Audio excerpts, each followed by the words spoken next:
नमस्कार दोस्तों, एक बार फिर से स्वागत है आपका हमारे हॉरर पॉडकास्ट शो पे, जहां पर हम लोग सुनते हैं एक से बढ़कर एक बेहतरीन कहानियां। तो आज की जो कहानी है वो स्टार्ट करने से पहले मैं आपको बता दूं कि इस कहानी का पहला पार्ट ऑलरेडी हमारे चैनल पे अपलोड कर दिया गया था। अगर हमारे जो आप पुराने व्यूअर हैं तो आप इस वीडियो को 14 मिनट या 16 मिनट के आसपास में भगा के देखिएगा, आपको वहाँ से सेकंड पार्ट मिल जाएगा। और जो हमारे न्यू व्यूअर्स हैं उनके लिए तो कहानी स्टार्ट से ही शुरू हो जाएगी। तो चलिए, ये रही आपके लिए एक सूचना, और देर ना करते हुए चलिए कहानी को एक बार फिर से शुरू करते हैं। सोनपुरा गांव चारों ओर हरियाली और घने जंगलों से घिरा हुआ था। यह गांव शांत और खूबसूरत था, लेकिन यहाँ के लोग एक बात से बेहद डरते थे। गांव के दक्षिण में स्थित एक प्राचीन बरगद का पेड़, इस पेड़ को लेकर कई कहानियां प्रसिद्ध थी। गांव के बुजुर्ग कहते थे कि बरगद पर एक राक्षसी शक्ति का वास है जो लोगों को अपनी ओर खींचती है। दिन के उजाले में यह पेड़ साधारण सा दिखता था, लेकिन रात के वक्त अंधेरे में यहाँ जाने की कोई हिम्मत नहीं करता था। अमन उसी गांव का एक युवक होता है। वह पढ़ा लिखा और प्रगतिशील सोच का होता है। सोनपुर गांव में शादी की तैयारियां पूरे जोर शोर पर थी। यह गांव का सबसे बड़ा आयोजन था, क्योंकि अमन गांव का सबसे होनहार युवक था और उसकी शादी को लेकर सभी गांव वाले उत्साहित थे। अमन के घर में शादी की तैयारियां महीनों पहले शुरू हो चुकी थीं। उसके पिता ने गांव भर के लोगों को आमंत्रित किया था। घर के आंगन में रंग बिरंगे कपड़े और झालरों से सजावट की गई थी। महिलाएं शादी के गीत गा रही थी और रसोई में तरह तरह के पकवान बन रहे थे। शादी वाले दिन अमन के घर से बारात निकली। घोड़े पर बैठे अमन ने काले और लाल रंग की शेरवानी पहन रखी थी। उसकी पगड़ी पर मोर पंख लगा हुआ था और उसके चेहरे पर हल्की सी मुस्कान थी। बारात में ढोल नगाड़े और बैंड बाजों की धुन पर लोग झूम रहे थे। पूरा गांव मानो उमड़ पड़ा हो। मंडप गांव के बीचों बीच बनाया गया था। इसे फूलों और चमकीली लड़ियों से सजाया गया था। मंडप के बीच में अग्निकुंड रखा था और जो पंडित होता है वह मंत्र पढ़ने की तैयारी कर रहा होता है। अब सुमन ने लाल साड़ी और भारी गहनों के साथ अब वहां पर एंट्री मारी। उसका चेहरा घूंघट से ढका हुआ था, लेकिन उसकी आंखों में अजीब सी चमक और खुशी के मुस्कान थे। अमन ने पहली बार उसे इस रूप में देखा तो वह थोड़ी देर के लिए खो सा गया। अमन ने घूंघट के अंदर झांकने की कोशिश की तो उसे दिखाई दिया कि सुमन घूंघट के पीछे से हल्की मुस्कान दे रही थी। अमन यह देखते ही अपनी नजरें झुका लेता है। 7 फेरों के बाद मांग भरने की रस्म हुई। अमन ने सुमन की मांग में सिंदूर भरा और उसकी आंखों में झांकते हुए एक नवीन जीवन की शुरुआत का वादा किया। सुमन के चेहरे पर खुशी और लज्जा का अनोखा मिश्रण था। सब कुछ सही चल रहा था, लेकिन तभी अमन ने मंडप के बाहर एक महिला को देखा। उसने लाल रंग की साड़ी पहनी हुई थी, लेकिन उसके चेहरे पर एक अजीब सी खामोशी थी। वह महिला अमन को ही देखे जा रही थी। अमन ने अपने दोस्त रोहित से पूछा, वह औरत कौन है? क्या तुम उसे जानते हो? रोहित ने कहा, कौन सी औरत? वहाँ तो कोई औरत नहीं है। अमन यह सुनते ही चौंक गया। उसने दोबारा उस तरफ देखा, लेकिन वहाँ कोई नहीं होता है। उसने इस बात को नज़रअंदाज किया और रस्मों में ध्यान देने लगा, लेकिन उसके मन में वह चेहरा बार बार घूम रहा था। शादी के बाद विदाई का समय आया। सुमन ने अपने माता पिता से अलविदा ली और उसकी आंखों में एक आंसू की लहर दौड़ पड़ी। विदाई के बाद अमन और सुमन गांव लौटे। रास्ते भर सुमन चुपचाप बैठी रही, लेकिन अमन ने बार बार देखकर उसे समझाने की कोशिश की कि अब सब कुछ ठीक हो जाएगा। गांव में उनके लौटने पर स्वागत का जश्न हुआ।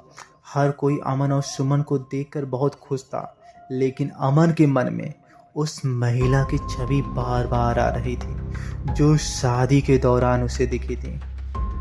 शादी के बाद की खुशी अमन के लिए थोड़ी देर में अजीब सी घटनाओं में बदलने वाली थी। वह महिला कौन थी? क्या वह उसकी कल्पना थी या किसी अनजानी शक्ति का संकेत? यह सब सवाल अमन को बेचैन करने वाला था। शादी के बाद का पहला महीना, अमन सुमन की शादी के बाद का पहला महीना शुरू होता है। वह बहुत खुशनुमा जाता है। अमन ने अपनी पत्नी के समय बिताने के लिए कुछ दिनों के लिए काम से छुट्टी ले ली थी। वह चाहता था कि सुमन को नए घर में और परिवार के माहौल में असहज महसूस ना हो। सुमन ने धीरे धीरे घर के कामकाज में और जिम्मेदारियों को संभालना शुरू कर दिया। गांव के लोग अमन और सुमन की जोड़ी की तारीफ करते नहीं थकते थे। अमन हर दिन सुमन को लेकर नदी किनारे टहलने जाता, जहां दोनों घंटों बातें करते। हालांकि अमन को अपने अंदर एक अजीब सी बेचैनी महसूस होती थी। शादी की रात लाल साड़ी वाली उस महिला की छवि बार बार उसकी यादों में लौट आती। उसने यह बात किसी से नहीं शेयर की क्योंकि उसे डर था कि वह लोग इसके बारे में क्या सोचेंगे। अमन ने शादी के कुछ हफ्तों बाद गांव छोड़कर शहर जाने का फैसला किया। वह नौकरी के कारण गांव में लंबे समय तक नहीं रुक सका था।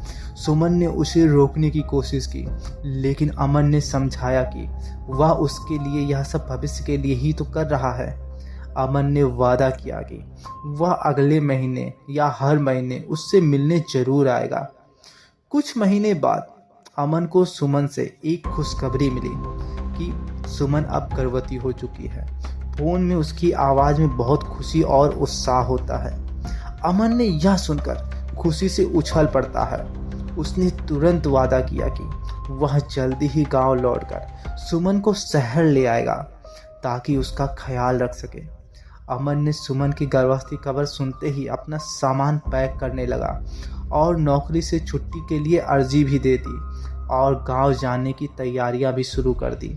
सुमन का समय और उस समय जो था वह जनवरी का महीना होता है, जिस समय ठंडी हवाएं बहुत महसूस हो रही थीं। अमन ने जल्दी ही जरूरी सामान पैक किया। उसने सुमन के लिए कुछ गर्म कपड़े, फल और कुछ दवाइयाँ खरीदी। शहर से गांव तक का रास्ता आसान नहीं था। अमन को सबसे पहले ट्रेन पकड़नी थी जो जिले के मुख्य स्टेशन से ले जाएगी। वहां से एक बस लेकर गांव की ओर जाना था। यह सफ़र करीब 8 से 10 घंटे का था। अमन ने सुबह 6 बजे ट्रेन पकड़ी। ट्रेन की खिड़की के पास बैठकर उसने बाहर के नज़ारे को देखा। ठंडी हवा ने उसके चेहरे को छुआ और उसने गहरी सांस ली। उसके मन में उत्साह और चिंता दोनों थी। वह सोच रहा था कि गांव पहुंचकर सुमन को देखकर वह कितना खुश होगा। कुछ ही देर में जिले के मुख्य स्टेशन के पहुंचने के बाद अमन ने बस पकड़ने के लिए थोड़ी दौड़ लगाई। गांव की तरफ जाने वाली बस दिन में केवल 2 बार ही चलती थी। वह समय पर पहुंच गया और बस में उसे सीट भी मिल गई। बस गांव के रास्ते पर धीरे धीरे बढ़ रही थी। बाहर का दृश्य अब पूरी तरह बदल चुका था। शहर की ऊंची ऊंची इमारतों की जगह अब खेत, पेड़ और कच्ची सड़कों ने ले ली थी। हवा में मीठी ठंडी सौंधी खुशबू बहने लगी थी। बस में बैठे हुए अमन ने अपनी माँ को फ़ोन किया और बोला, माँ मैं बस में हूँ, गांव पहुँचते पहुँचते शाम हो जाएगी, आप मेरी चिंता मत करिएगा। और ऐसा कहकर वह फ़ोन काट देता है।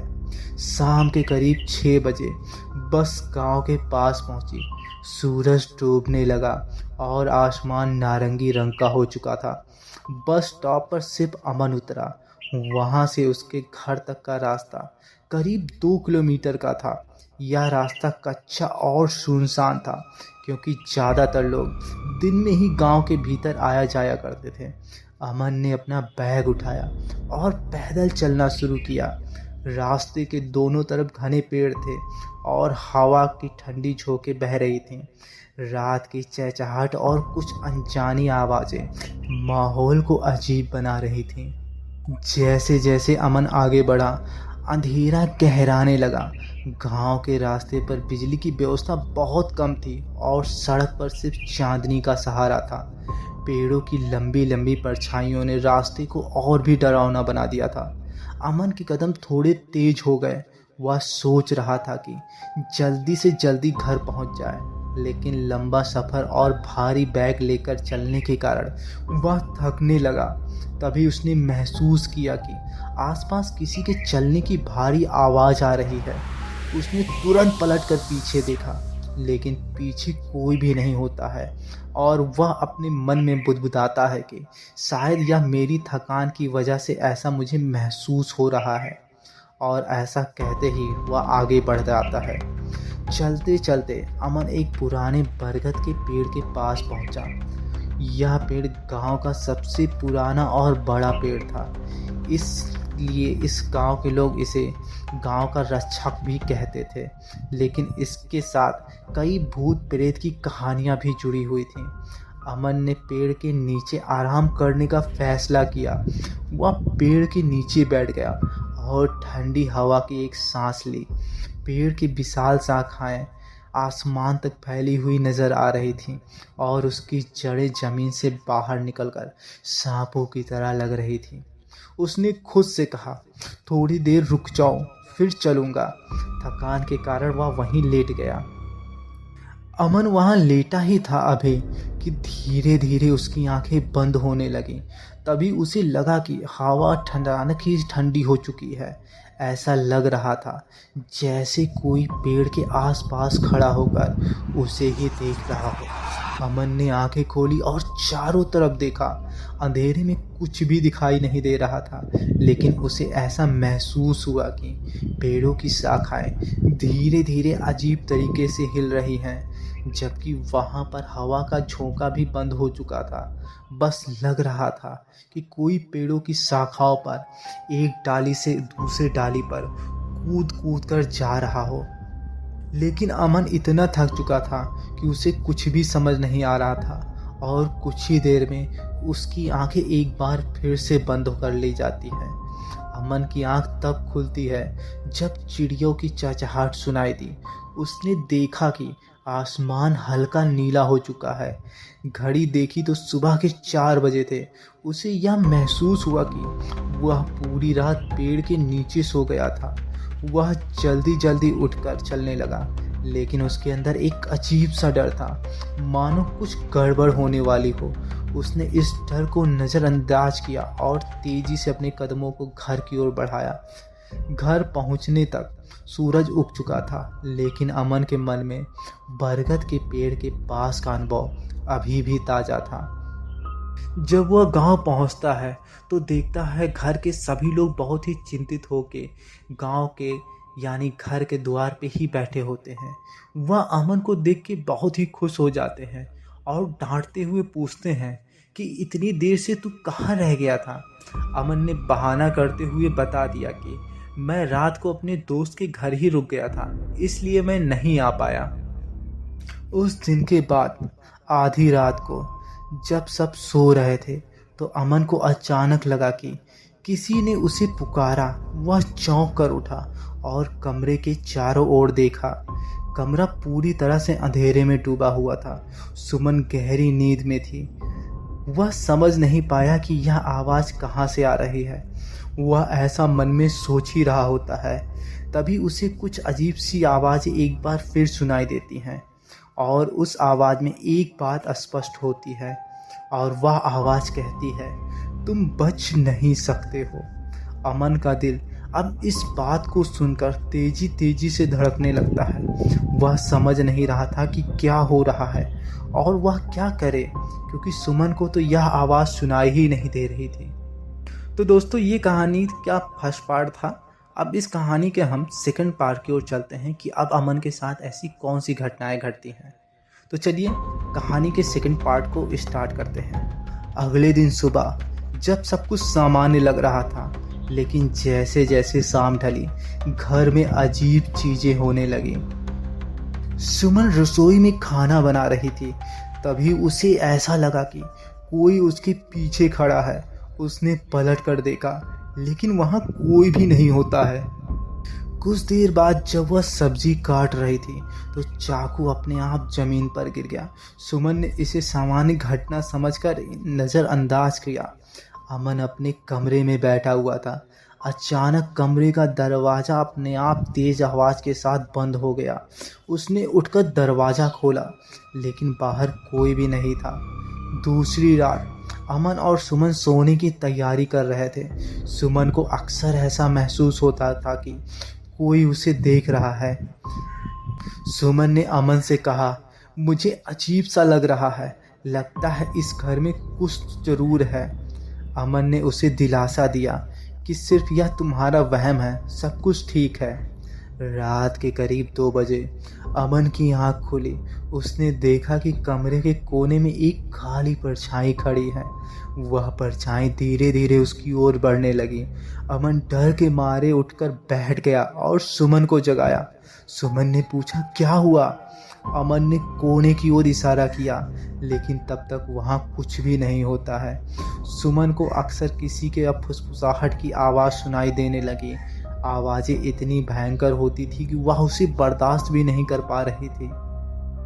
एक घटना और भी भयानक घटती है। अमन की माँ सीढ़ियों पर खून लगे निशान देखती है। वह डर गई और तुरंत अमन को बुलाया। अमन ने सीढ़ियों की जांच की तो खून का कोई भी स्रोत नहीं मिलता है।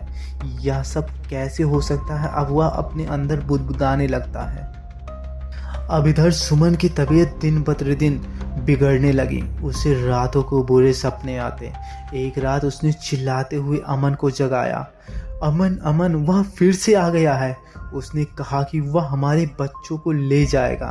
अमन ने उसे शांत कराया, लेकिन उसके मन में भी अब यह डर बैठ चुका था। यह सब होने के बाद अमन उस रात सोने चला जाता है। उसने भी एक सपना देखा कि बरगद के पेड़ के नीचे वही साड़ी पहने हुए महिला खड़ी है और महिला ने कहा, मैं वापस आ गई हूँ, अब मैं तुम्हारे साथ ही रहूँगी। अमन ने डर के मारे उठ गया और सुमन भी उठ गई वहाँ से। लेकिन अमन उस समय डरा हुआ था, जबकि वहीं सुमन उठकर अमन से बिना पूछे ही वह तेजी से जाकर बरामदे में खड़ी हो जाती है। अमन उसे बुलाता रहता है, लेकिन सुमन अमन का कोई भी जवाब नहीं देती है। अमन ने चिल्लाया, सुमन तुम यहाँ क्या कर रही हो? लेकिन इस बार भी सुमन का कोई जवाब नहीं आता है। वह स्थिर खड़ी थी। अमन ने जैसे ही उसके पास जाने की कोशिश की, अचानक हवा और तेज हो गई और वहाँ खड़ा होना भी मुश्किल हो गया अमन के लिए। तभी एक डरावनी आवाज़ पूरे माहौल में गूंज उठी और वह कहती है, तुम्हें लगा कि तुम मुझसे बच जाओगे, तुम्हारा बच्चा अब मेरा होगा। अमन ने सुमन को खींचकर अंदर लाने की कोशिश की। जैसे ही वह अंदर लाया, आवाज़ गायब हो गई। घटनाओं के बढ़ने पर अमन ने गांव के एक तांत्रिक से मदद लेने का फैसला किया। तांत्रिक ने बताया कि यह सब उस बरगद की पेड़ की वजह से हो रहा है। उस आत्मा को तुम्हारे बच्चे की ज़रूरत है। वह तुम्हारे बच्चे को अपने कब्जे में लेना चाहती है। तुम्हें सतर्क रहना होगा। अमन और सुमन के लिए यह समय भय और संघर्ष का बन चुका था। वह सोच रहा था कि कैसे अपने परिवार को इस भयानक शक्ति से बचाए। फिर अमर ने तांत्रिक से मुलाकात करने के बाद उसे घर बुलाया। तांत्रिक का नाम बाबा हरिराम था, जो गांव में अपने शक्तिशाली मंत्रों और गहरे ज्ञान के लिए प्रसिद्ध थे। बाबा ने जैसे ही घर में कदम रखा, उसके चेहरे पर चिंता की लकीरें उभर आई और उन्होंने बोला, यह जगह नकारात्मक ऊर्जा से भरी है। यहाँ कोई बहुत प्रबल शक्ति अपना डेरा जमाए हुए है। बाबा ने घर का मुआयना करना शुरू किया। उन्होंने घर के हर कोने में मंत्र पढ़े और गंगा जल का छिड़काव किया। जब वे सुमन के कमरे में पहुँचे तो अचानक उनकी माला टूट गई और बाबा ने गंभीरता से कहा, यह शक्ति ही नहीं, बहुत ही शक्तिशाली है और यह तुम्हारी पत्नी और होने वाले बच्चों के आसपास ही रह रही है। बाबा ने उस रात घर में पूजा करने का निर्णय लिया। उन्होंने कहा, यह आत्मा बहुत शक्तिशाली है, इसे रोकने के लिए हमें पूरी रात जागना होगा। घर के बीचों बीच में बाबा ने यज्ञ कुंड को बनाया, पूजा शुरू की। अमन सुमन और उसकी माँ को चारों ओर बैठने को कहा। जैसे ही मंत्रों का उच्चारण शुरू हुआ, घर में अजीब सी घटनाएं होने लगी। खिड़कियां और दरवाजे अपने आप जोर जोर से खुलने और बंद होने लगे। दियों की लौ बार बार बुझ रही थी। घर की दीवारों पर हल्की हल्की खरोचों के निशान चलने लगे और एक अजीब सी आवाज़ पूरे घर में गूंज उठती है। तभी यज्ञ कुंड की आग अचानक तेज हो गई और उसमें से एक धुएं की आकृति उभरने लगी। वह आकृति किसी स्त्री की थी जिसकी आंखें लाल और बाल बिखरे हुए थे। उसने गुस्से में चिल्लाते हुए कहा, तुम मुझसे मेरा हक नहीं छीन सकते। बाबा ने तुरंत मंत्र पढ़ना तेज कर दिया। यह शक्ति बरगद के पेड़ से जुड़ी हुई है, हमें इसे वहीं जाकर खत्म करना होगा, ऐसा उस बाबा ने कहा। अगली सुबह बाबा ने कहा कि हमें आज रात बरगद के पेड़ पर पहुंचना होगा। यह आत्मा वहीं से शक्ति प्राप्त करती है और अगर हम वहां पूजा करेंगे तो हमें हो सकता है कि उस चीज़ को हरा सके। अमन सुमन और उसकी माँ को बाबा पर भरोसा था। उन्होंने रात के समय तैयारी की। बाबा ने सभी को सुरक्षा के लिए ताबीज और दिए। जो भी हो, पूजा के बीच कोई भी बाधा मत डालना। वो शक्ति तुम्हें बहकाएगी, ललकारेगी, लेकिन तुम लोग उसके झांसे में मत आना। रात के करीब 11 बजे अमन सुमन बाबा और उसकी माँ बरगद के पेड़ के पास पहुँचे। पेड़ को देखकर सुमन कांप उठी। यह वही जगह है जहाँ मुझे हर बार सपने में दिखाई देता है, ऐसा उसने सुमन ने कहा। बाबा ने पेड़ के नीचे पूजा शुरू की। उन्होंने चारों ओर एक सुरक्षा चक्र खींचा और यज्ञ कुंड जलाया। जैसे ही पूजा शुरू हुई, हवाएं तेज हो गई। तभी पेड़ की शाखाएं हिलने लगी और जमीन से काले धुएं की लहरें निकलने लगी। अचानक वही लाल रंग वाली साड़ी औरत पेड़ के सामने प्रकट हो जाती है। उसने बहुत ही तेज चीखते हुए कहा, तुम्हें लगा कि तुम इतनी आसानी से हरा दोगे मुझे? उसने अमन और सुमन की ओर इशारा किया। मैं सिर्फ तुम्हारा बच्चा चाहिए मुझे। बाबा ने उसे रोकने के लिए मंत्र पढ़ना तेज किया। तू यहाँ से कभी नहीं जा पाएगी, तेरी शक्ति अब खत्म हो जाएगी, ऐसा बाबा ने कहा। लेकिन आत्मा ने एक जोरदार हंसी हंसी और कहा, तुम मुझे नहीं रोक सकते, मैं इस बच्चे को ले जाकर ही रहूँगी। आत्मा ने अचानक अपना ध्यान अमर की ओर केंद्रित किया। उसने अमन को डराने और कमज़ोर करने की कोशिश की। तभी बाबा ने आत्मा पर हमला करने के लिए अग्नि से एक चक्र तैयार किया और उसे उस आत्मा पर फेंका। आत्मा चिल्लाई और गायब हो गई। लेकिन जैसे ही सबने राहत की सांस ली, अचानक सुमन चीख उठी, मेरा पेट! आत्मा ने अमन ने देखा कि सुमन का पेट असामान्य रूप से फूलने लगा और ऐसा लग रहा था जैसे कोई अंदर से बाहर आने की कोशिश कर रहा हो। बाबा ने कहा, यह उसकी अंतिम चाल है, वह बच्चे को यहाँ से निकालने की कोशिश कर रही है। बाबा ने तुरंत सुमन पर गंगा जल का छिड़काव और मंत्र पढ़ना शुरू किया। सुमन दर्द से तड़प रही थी। अचानक एक तेज रोशनी हुई और सब कुछ शांत हो गया।